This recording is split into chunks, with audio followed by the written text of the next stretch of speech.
कहानी है। पति यही चाहता है तो पत्नी भी यही चाहती है। तो फिर क्या होता है आप सब जानते हो। यदि दो लोग इस प्रकार से हों तो क्या हालत होगी। तनिक सोचो देवियों। देवरानी घर में आई है, जेठानी पहले थी, देवरानी घर में आई है, ननद भी है घर में। कुछ ही दिन हुए हैं अभी आए हुए हैं। बड़ा चाव है मैं ससुराल में जाके पति को, सास को अच्छी अच्छी चीजें बना के खिलाऊंगी, उनको प्रभावित करूंगी, उनके मन को जीतूंगी। रविवार का दिन है आज। आज देवरानी ने कहा मैं आपको पुलाव और दही भल्ले बना के खिलाऊंगी। जेठानी कहती नहीं, रविवार को ये चीज हमारे यहां नहीं बनती, तुम्हारे मायके में बनती होगी, लेकिन यहां ससुराल में ऐसा नहीं है, ये हमारा सिस्टम नहीं है। हम तो आज के दिन सारे औरों को भी बुलाते हैं, बहुत इकट्ठे होते हैं और ढेर सारे कड़ी चावल बनाते हैं, पकौड़े भी डाल के। तो आज तो वो बने। यदि देवरानी मान जाती है तो समझदार, यदि नहीं मानती तो दो चूल्हे होंगे।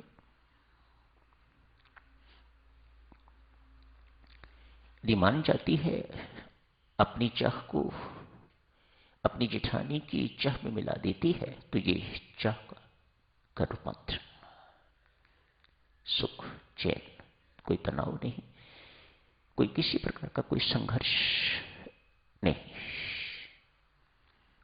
ये चाह का रूपांतरण हो गया। सास रोज मंदिर जाती है, आज लौट रही है। इसी बीच एक संत महात्मा, एक भिखारी उनके घर गए हैं, जाके भिक्षा मांगी। बहू उन्हें जानती है, रोज या सप्ताह में एक आधी बार आने वाले। भीतर से विनम्रता पूर्वक कहा, महाराज क्षमा करें, अभी भोजन तैयार नहीं है। मैं क्या भिक्षा दूं आपको, घर में भी खाने को कुछ नहीं है, कोई ताजी चीज बनाई नहीं हुई। आटा चावल आप लेते नहीं हो, भोजन लेते हो आप, तो भोजन अभी तैयार नहीं है। साधु ने ये सुनी बात और आगे चले गए।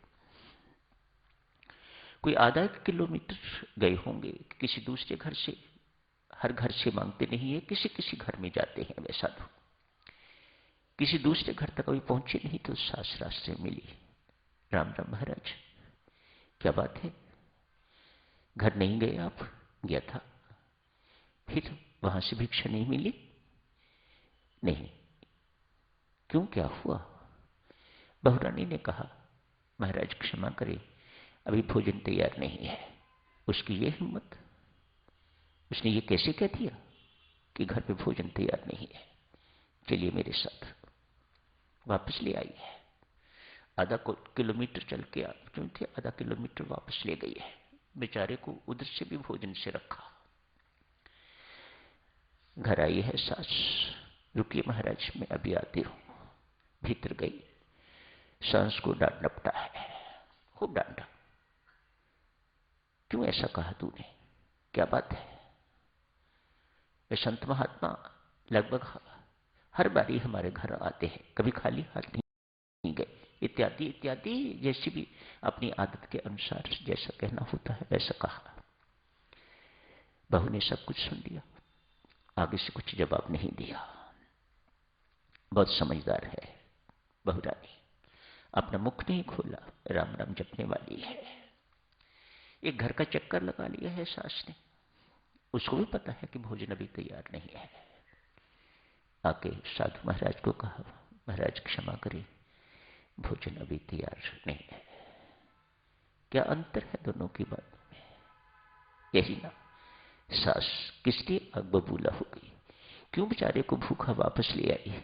इसलिए जो बहू ने कहा है वह उसे पसंद नहीं है। क्यों?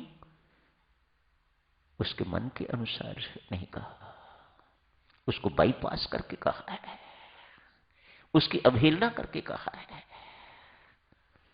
कहा होता आप बैठिए महाराज, सासू मां अभी आने वाली हैं, तब तक भोजन भी तैयार हो जाएगा, इस प्रकार की कोई बात करी हुई होती।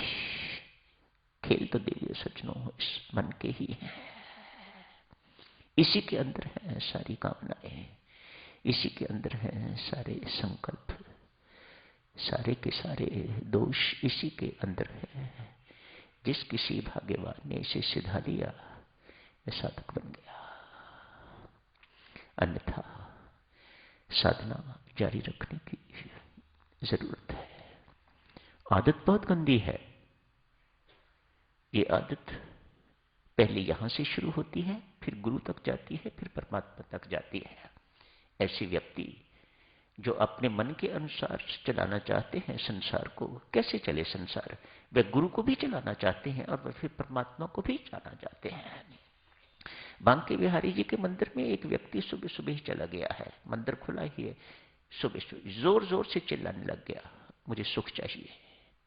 अरे वाह, सुख तेरे अंदर, तेरे स्रोत अंदर दिया हुआ है मैंने सुख का, तू बाहर क्यों भटकता फिरता है? नहीं, मुझे पुत्र चाहिए, मुझे पुत्र का सुख चाहिए, और मुझे 1 साल के अंदर अंदर चाहिए। मेरी किस्मत में नहीं लिखा है तो भी मुझे चाहिए। आप सोचें, इस व्यक्ति को कभी कोई सुख दे सकेगा? नहीं, इस तो हार्ड मास का बोरा चाहिए, इसे सुख नहीं चाहिए।